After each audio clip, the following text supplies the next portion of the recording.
Good morning to all of you. Good morning, sir.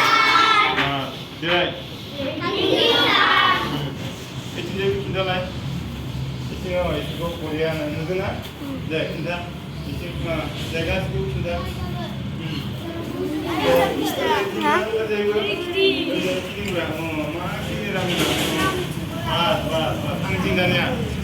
आङो दा सानखान्थि आयदानि सायाव प्रिलिमिनारि कनसेप्ट आं होनो सानदों थारमाने गुदि गियान जाय गुदि गियाना फरायसाफोरनि थाखायथ' गोनाङानो जायफोरो साख्रिनि आनजाद होगोन बिथांमोननि थाखायबो बांसिन हेफाजाब जागोन आरो बिथांमोननि थाखाय बांसिन हेल्पफुल जागोन फरायसाफोरनि थाखायथ' गोनाङानो खिन्थु साख्रिनि आनजादफोरनि थाखाय दरकार आरो स्टेट सिटेट बिदिनो थार्ड ग्रेड फोर्थ ग्रेडनि आनजादफोरनि थाखाय माखासे सानखान्थिजों गोनां सोमोन्दो गोनां आङो प्रिलिमिनारि नलेज आं होनो सानदों गोसो होनानै खोनासंबायबो दै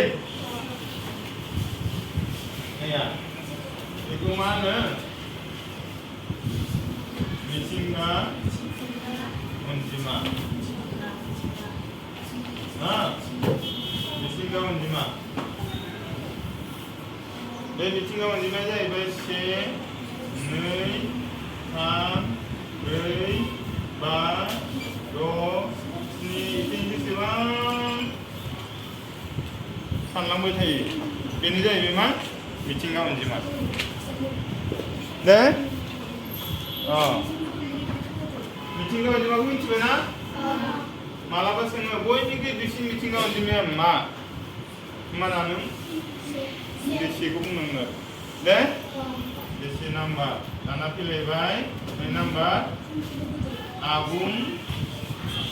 अनजिमा आबुं अनजिमा मिथिंगा अनजिमाखौ इंराजियाव मा होनो नेचारेल नाम्बार मिथिंगा अनजिमाखौ इंराजियाव नेचारेल नाम्बार बुङो आबुं अनजिमा होल नाम्बार खोनादोंना थांना फैया बयनिख्रुइ देरसिन मिथिंगा अनजिमाया मा बिदि होननानै सोंबा से ना नै मा नै होनफ्लांलाबायखो बयनिख्रुइ देरसिन मिथिंगा अनजिमाया मा से गोसोआव लाखि दै बयनिख्रुइ दाना आबुं अनजिमा बानाया लाथिख' 1 2 3 4 5 6 7 बिदि जेसेबां सानलां एसेबां बेनो जाहैबाय मा आबुं अनजिमा आबुं अनजिमाया मानिफ्राय जागायो लाथिख'निफ्राय मिथिंगा अनजिमाया मानिफ्राय जागायो बेनिफ्राय बयनिख्रुइ देरसिन मिथिंगा अनजिमाया मा बयनिख्रुइ देरसिन आबुं अनजिमाया मा ओइया इंराजियाव होल नाम्बार होनो दे बुं होल नाम्बार आरो मिथिंगा अनजिमाखौ मा होनो नेचारेल नाम्बार स्पेलिंखौ बुं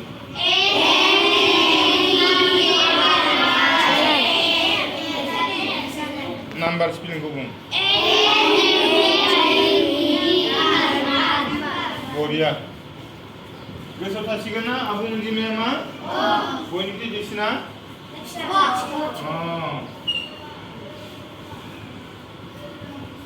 ओमफ्राय लाना फैलायबाय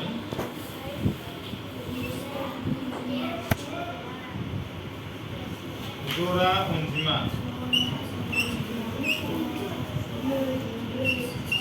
जरा अनजिमा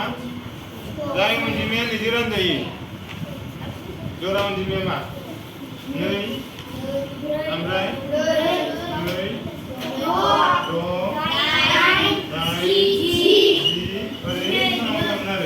बे जाहैबाय जरा नैजों रानजायो बिसोरो ना दाना फैलायबाय 4 बे जरा नुदोंना नोंसोराव बेजोरा अनजिमा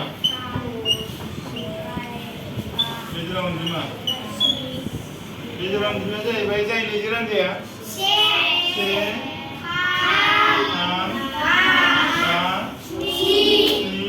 4 5 6 7 नंगौना बे जाहैबाय मा बेजोर अनजिमा ओमफ्राय बेना फैलायबाय 5 नाम्बार रोदा अनजिमा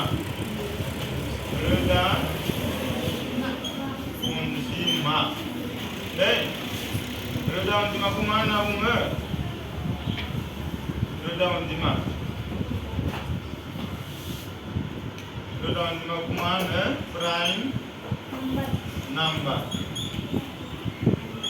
दै जरा अनजिमाखौ मा होनो जरा अनजिमाखौ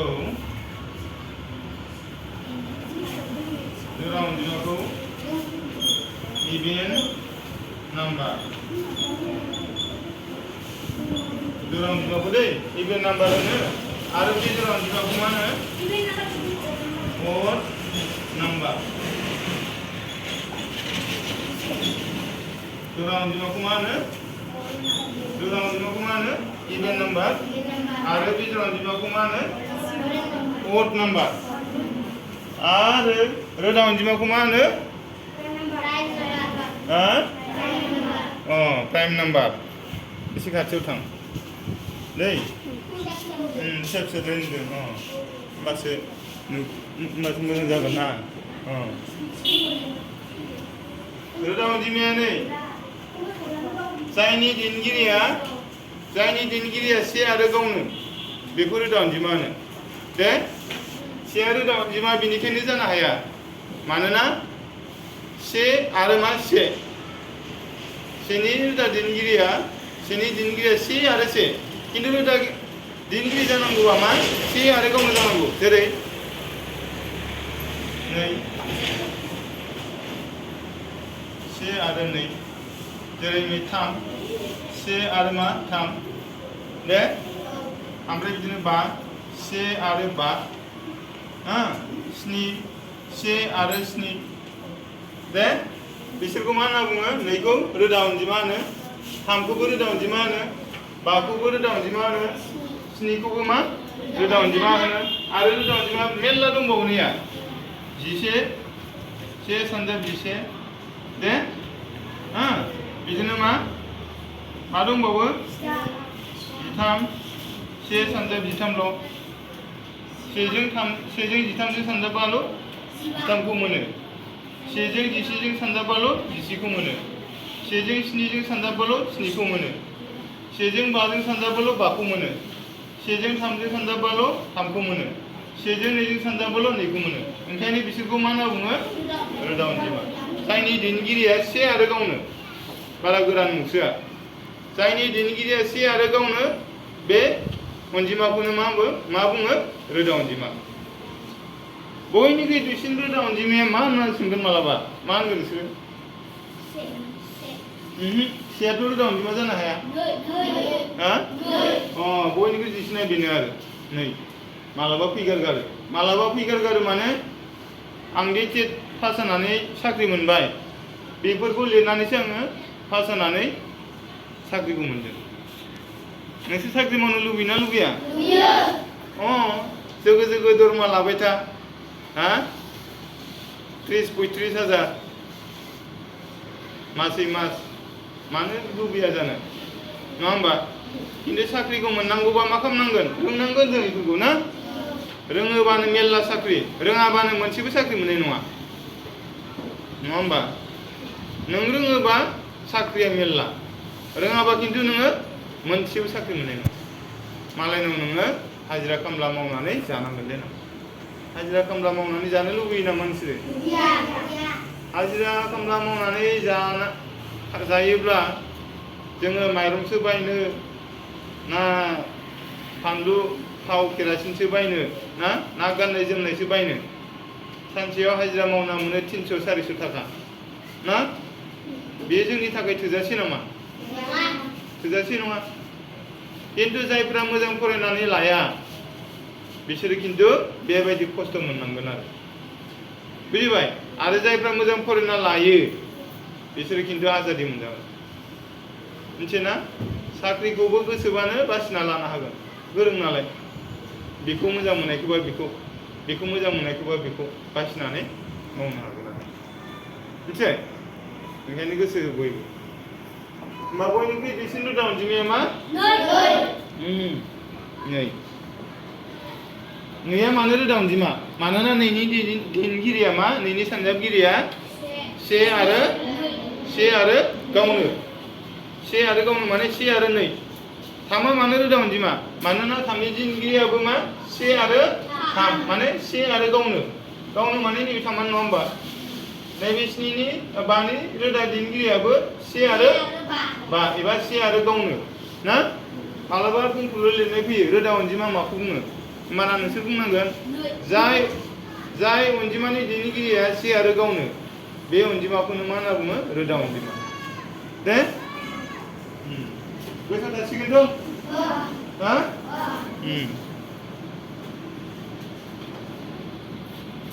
बिनि उनाव फैलायबाय जथाय अनजिमा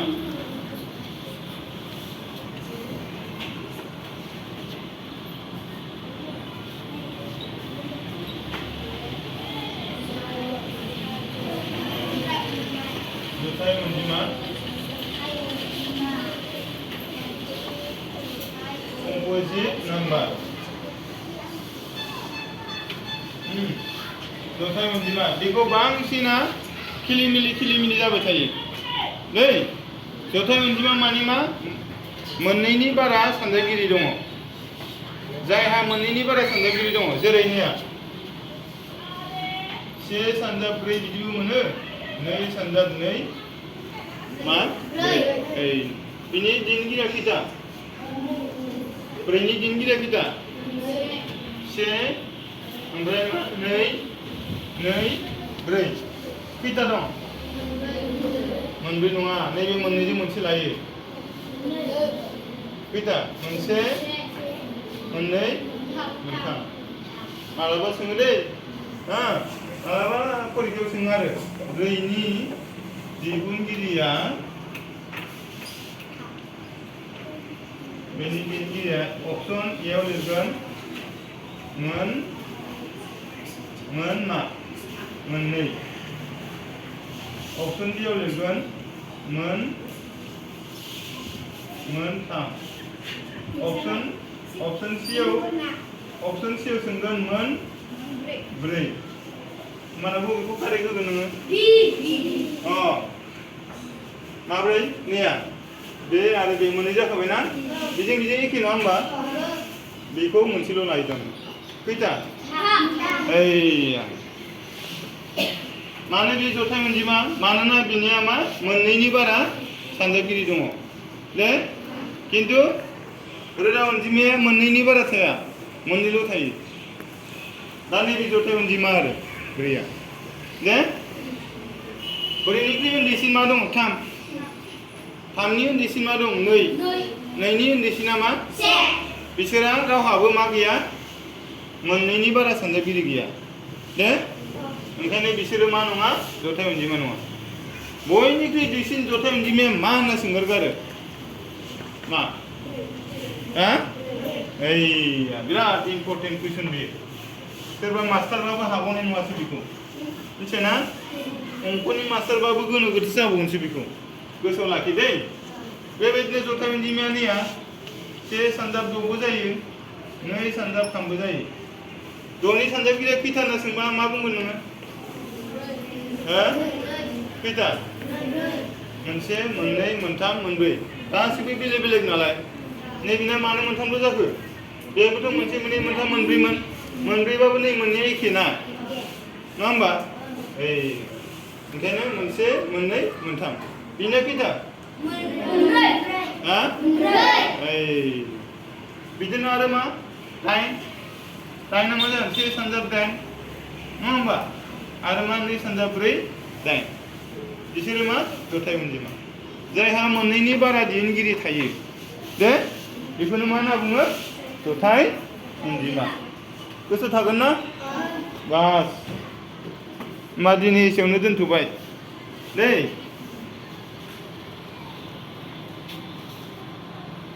फिन गाबोन भिडिअ मोनबावगोन टेटनि सायाव बेफोरनो टेटनि थाखाय खामानि होगोन एसे धैर्य हमनानै सोलों नोंथांमोना जेखि आनजाद होआ मानो मेथ्स आयदानिफ्राय सोंनायनि फिननाय बेखौ होनो हागोन आरो मेथ्स आयदानि सोंनायनि फिननायखौ होनो हानाय बायदि आं भिडिअनि गेजेरजों जाहाथे जोंनि बर' फिसाया फैगासिनो थानाय खुंजानो गोनां आनजादफोरखौ पास जानानै मोजां साख्रि बाख्रि मोननो हायो मोजां सुबिदा मोननो हायो आं बेखौ नोजोर खालामनानै कन्ट्रिबिउसन होनो नागिरदों अन्नानै भिडिअखौ लाइक शेयार आरो कमेन्ट खालाम गोजोन्थों थेंक इउ